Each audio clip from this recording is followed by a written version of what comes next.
Бул Өрдөш Башкелтебек. Биягы болсо Кеңеш айрык. Экөөнүн кошулган жери. Кошулган жери ылдыйраак калат. Кеңеш айрыктан көздөй өткөн жерге платина куруп алат экенбиз да. Эгерде ушу платина курулуп калса, бийиктиги 4 метрден түшкөндө 25-30 мм труба менен 10 киловатт электр энергиясы чыгат деген да.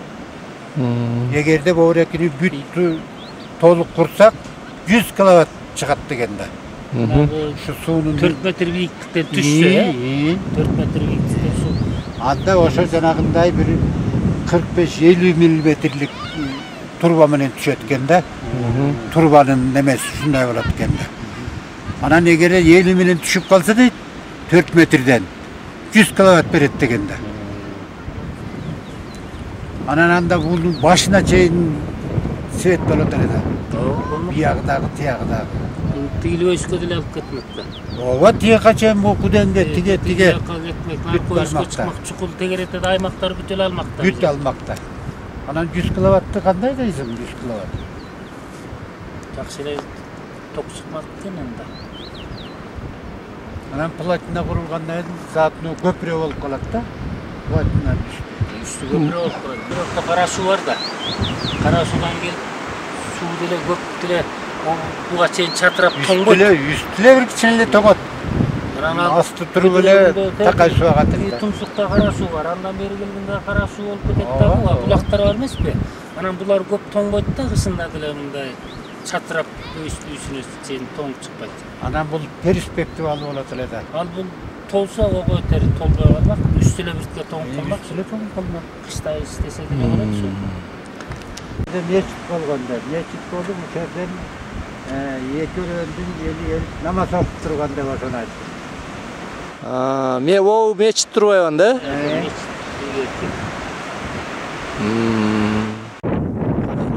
Биз азыр кырда туруп атабыз да. Эми биягы Кеңеш айрыкта, бу түшө беришинен баштап айтсаңыз, ушу бияка Кеңеш айрыкка түшкөндө кайсы жерге түшөбүз?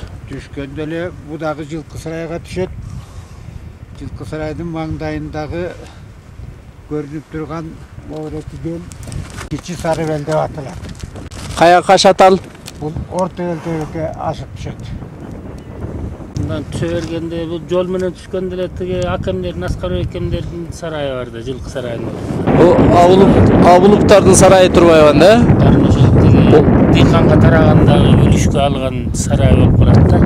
Жылкы сарайы. Ол биз турган кырдын Карамойнок. Жакшы. Бул өрөөн Кеңеш айрык деп аталат. Биздин чоң аталарыбыз Өскөналы, Моллояр, Акматтар ушул өрөөндө жашап өтүшкөн. Кийин СССР тарап Дыйкан чарбага тараганда мына ушул Жылкы сарай деп калат. Кичи Сарыбелдин түшө калышында. Сол жагы, оң жагы Башкелтебектен ашкан Карамойноктун түшө калышы деп аталат. Мына ушул сарай менен азыр Дыйкан чарбага тарагандан бери 25 жылдан бери ушул сарайды байра алып, ушул жерде мал багып, жан сактап атабыз. Биз азыр Кеңеш айрыктын ичинде турабыз, Соку таш деген жерде. Көрүнүп аткан ошол Кеңеш айрыктын кире бериши. Келгенде мына могу көрүнүп аткан Башкелтебек менен Кеңеш айрыктын ортосундагы Кара таш. Кара таштын ушул Кеңеш айрык жак түшө беришинде Жылкы сарайда биздин Абулуктардын сарайы. Андан берилип келгенде мына азыр мен көрсөтүп аткан мына могу суунун аркы өйсү менин Өскөналы чоң атамдын чөп коругу делинет. Ушул жерге чөп корук дегенде эми ушул жерди чөбүн да чаап жийип коруса керек, Мына ушундан өйдөлөп келгенибизде мына ушул Сокуташтын бет маңдайы. Ана. Биз мына мурун ушул жерге карагатка келчүлөк. Мына могул Акташтын түбүнө, могул жердин баардыгы карагат шактар. Шундан өйдөлөтүп момундай шак бойлоп карагат терчөлөк. Эмне деген бийик жерлер. Тескей бет жалгызга бет маңдайлар. Мына могул ушул Акташтан ары могул шак турган бет ушул жалгыз кыя делинеби? Ошо кыя жол бар. Ошо менен Башкелтек ашып чөт да тиги үстүңкү кайкылар. Ооба, ошо менен аштык элек. А могул секичени не дечелек? Секеле деп коет. Секеле деп коебуз, э? Кеңеш арыктын багы секиси деп. Бу жерди Сокуташ дейбиз да, э? Могун ичи. Тетигинде көлөкөлөнүп соксогун таш туруп. Анда могул турбайбы мына? Могул, э? Могул сол кылат, ушул да Сокуташы. Көрсөң, мына могул жерде суурду карабайсыңбы? Ана. О, көрдүңөрбү? Могул деген суур. Мына Кеңеш айрыктагы топостор. Жайылып жүргөн экен кайран топостор мына. Ана. Топостор карышкырда күч болуп атат деп атпайбы? Так, мына Кеңеш айрыктын жана кирип өйдөлөп келаткан жагыбыз бул. Эрлеп келгендегибиз. Мына ошондо табаларыбыз бул жерлерде отурган экен да, чоң аталар ушундан өйдө. Мына момундан могул жерден мына кыштоолор, Кыштоосу баштасы капка деп коет. Капка могу ягыбы? Ошо могу коктун ичи. Могу коктун ичине ошо кыштоо капка деп коет. Ondan баштап тетиги. Могунун ичине. Ошонун ичин капка деп коет ушунун ичин. Ушундан баштап биздин ата бабалар саруулар. Ушундан өйдө кыштоо кылып тети көлөккө түшкөн немеге чейин. Бүт кыштоолор уч жерде экен да, чоң аталарыбыздын. Наркы кичи корумду, анан чоң корумду деп коет. Ошондон бери могу тети өтөктөрдө бүт кыштоолордун нуктары бар, асыл тамдарын. Ошо биздин ата бабалар ошол илгери уч жерди кыштачкен. Үт саруулуга кыштачып турбайбы, да? Анан ушундан жайында кайранан тетиги эмеле нарк беттерди жалгыз кыя деп. Мындан көчүп анан тиги Башкелтек ташоонун жайкысын Аксайды жайлап кетишти экен да. Аксайга чейин арпа Аксай могу көч ашчу дейт ушундан тете кыядан. Наркы маңдайда тескейде көрүнүп турган жалгыз кыя. Ушундан ашып түшүшүп анан могу кыя турбайбы, жалгыз кыя? Жалгыз. Ал көрсөтүлүп аткан. Мындан ошо жүрүп отуруп тиги Башкелтектин актасынан түшөт бучу. Эсикталда. Анан ошондон аранан тиги ашууга чыгып анан Аксайга ашып кетишиптир. Могу жакпынан барып ашат экен да, кырдан ашат экен да, ага жерден. Кайсы жерден түшөт ошондо Башкелтекке? Башкелтектен Эсиктал деп коет. Акташтын түбүнөн түшөт турбайбы? Акташтын түбүнөн, тиги Акташына. Ошол эле Акташ. Тиги Акташтын аркы бетине түшө калышын ошо Эсиктал деп коет ошо жер. Мына бул Акташта, Ошо Башкелтектин Акташы, Сырыктынын Акташы, Ташырабаттын Акташы деп алар мындай кууш-куушта машина өткөндө аябай жолдор барып жүрөсүң, кууш болуп калат да жолдор баарын.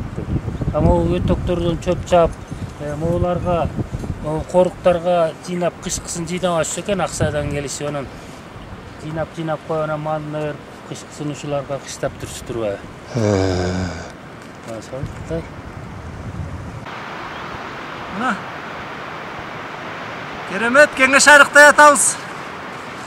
Менин ата-бабам өскөн жер. Мына жырган. Жайдын саратан күнүндө монтип жан баштап жайлоодо жатабыз.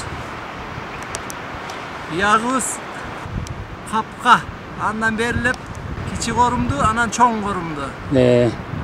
Биягыбыз болсо Акташ, айтылуу Акташ. Жер курчоосу болгон Акташ. Кеңешайрыктын Акташы. Мына тиги багы ат кармадым деген эме тиги ушунун башы шар деп коет ошо. Ошол жерлерден биз жайында семирген аттарыбызды шарга камап кармап алып минип кеткен учурларыбыз болгон. Олардын баардыгы шак, карагат, Акташ. Мына ушундай керемет жерде өсүп чоңойгонбуз.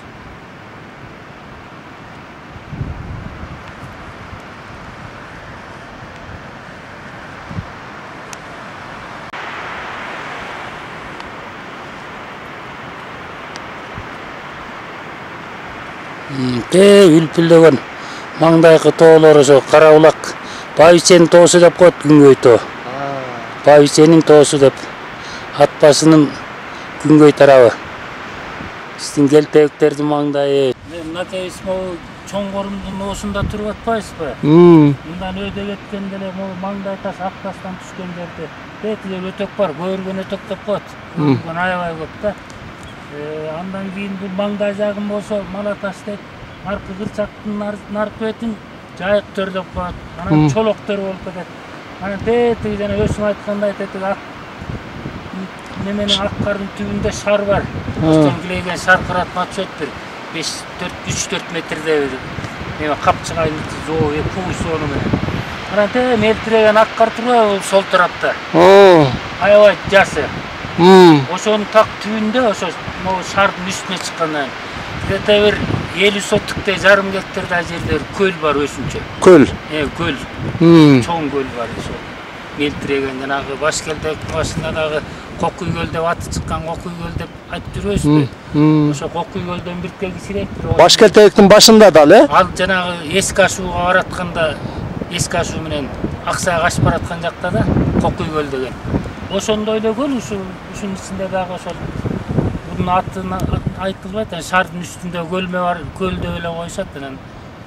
Biyak olsa kenarı dünyanı kırsagan Aktaş dep bir bölügü. Bunlar jagında bat-bat görünөт. Başkent'te Taşiravaç Sırık'tı, İskete, arpanın göçüne çayın getet Aktaş.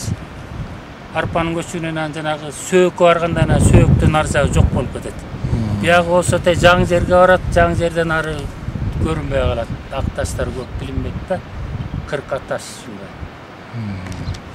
Тиги маңдайда кара көлөкө түшүп турбайбы? Маңдайкы зоо тетиги коктуша. Аны неме деп коет? Чолоктор деп.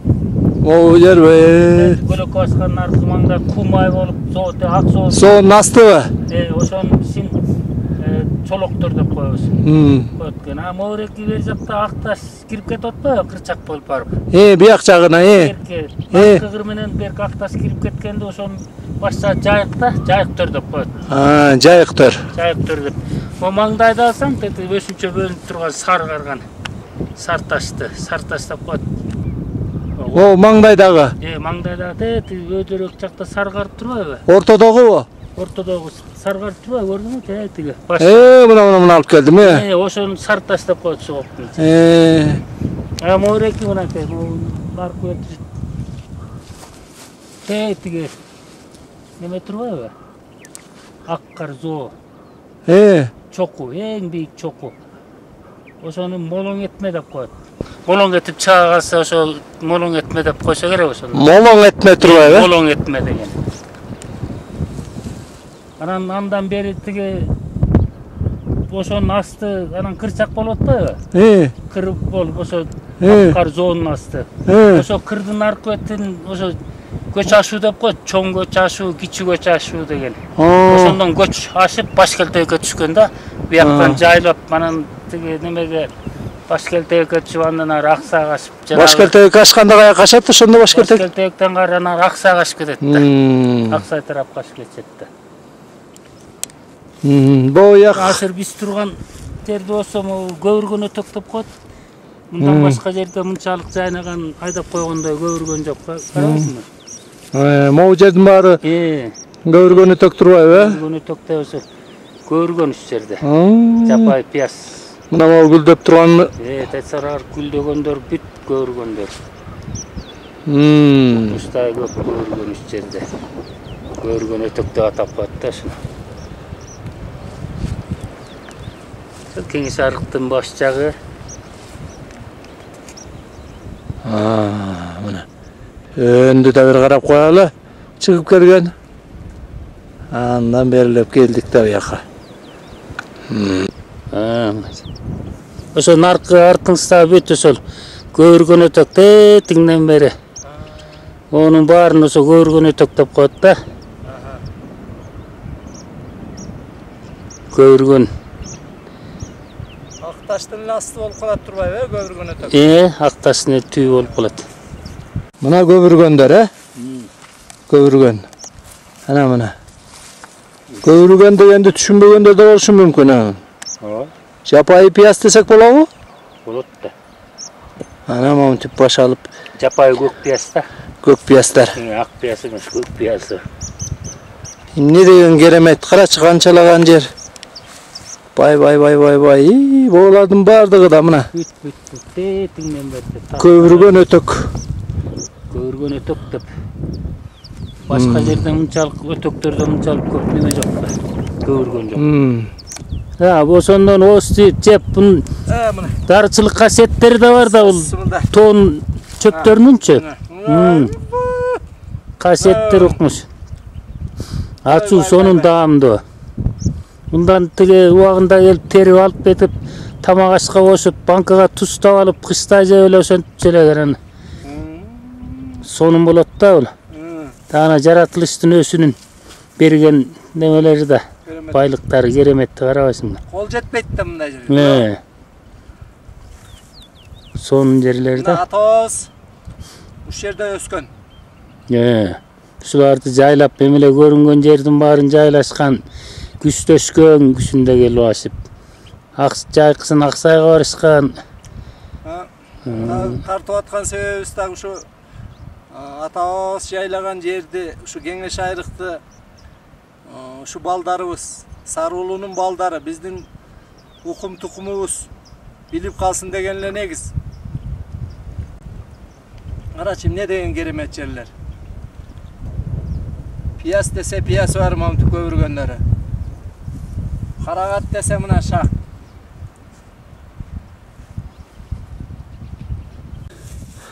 Мына Маликтин көбүргөн терип атканын тарталы. Ana.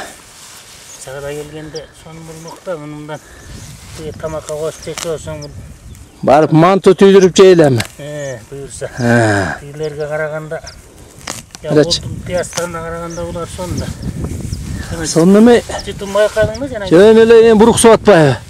Карачы. Мына. Мына. Ахатаңар. Керемет. Анда неме бараткан турбу? Өтүп баратып турбу? Өтүп бараттыр. Мына бир кертире келгенде сону мескилине келмей экенбиз. Көбүргөн жайыкта мына көбүргөн терип отурабыз. Керемет. Малик экөөбүз мына ондай эң сонун көбүргөндөрдү жапайы көк пияз түшүнбөгөндөр үчүн. Мына биздин Кеңеш айрык атабыздын конушу. Ушул жерде жыргап биз алып жүрөбүз.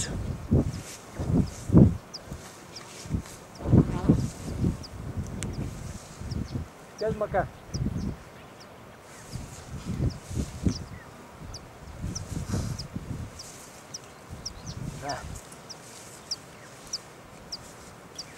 Kameramız olsa tarsın. Көбүргөдөн кармадык. Тердик. Кабаттан тердиң бе? Кабаттагилер жетет. О жердегилер да көп го тесе. Жумшактап.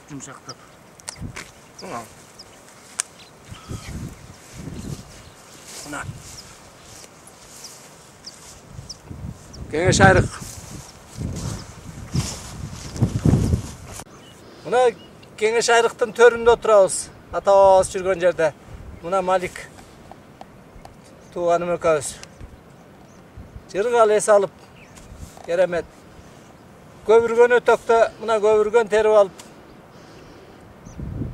жайлоолоп жүрөбүз. Мына жайлоонун рахаты ушул.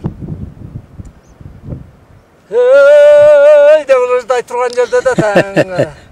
Сосолоп бир жакшы ырждап коесуңбу? Тоолор тоо койнунда гүл өскөн. Чыкпай тестен. Мына көрдүңбү? Рахат. Жакшы. Бир мооларга илгери неме тигип, үй тигип келип тиги өтөктөрдө бээ байлап отурчу эле таңыр. Ошондой болсо, Таңардачы. немең чабаң эле жетпейт да. Болбосо, Шуларда кымыз ичип коюп гана чалкалап. Кымызчы эртең менен эрте жылкы айдап келип атаңыр. Кымыздын гүлүнөн ичип таң атпай. Жатканга не жесин? Анан кайра уктап бир ой коруп, кийиктин кара куурдагынан кууртуп коюп жатсаң, Мына моолардан эле, могу кырлардан кийик атышканда аталарыбыз. моулардын баары тең эле кийик болчу толгон токой. Кийинчерээк эле асыр үсү кездерде ичине асайып кетти. Болбосо, өйс-бүйс зоолордон салаңдап эле кийиктерди карап эле атчу эле таңыр. Тиякта жүрөт, биякта жүрөт, бул өйс, тигил өйс деп эле. Анан эми асыр жегенге эмес, тиги көргөнгө кийик жок. Мергенчилер чыгат, кайра келишет. Жок, кийик жок дешип эле. Ошентип. Өйскө чыгалып эми?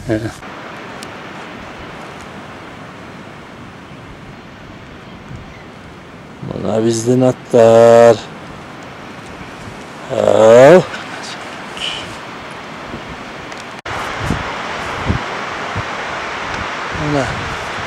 Мына Бадыр айттым, Мына. Чоң кыймылдасам. Ол сур.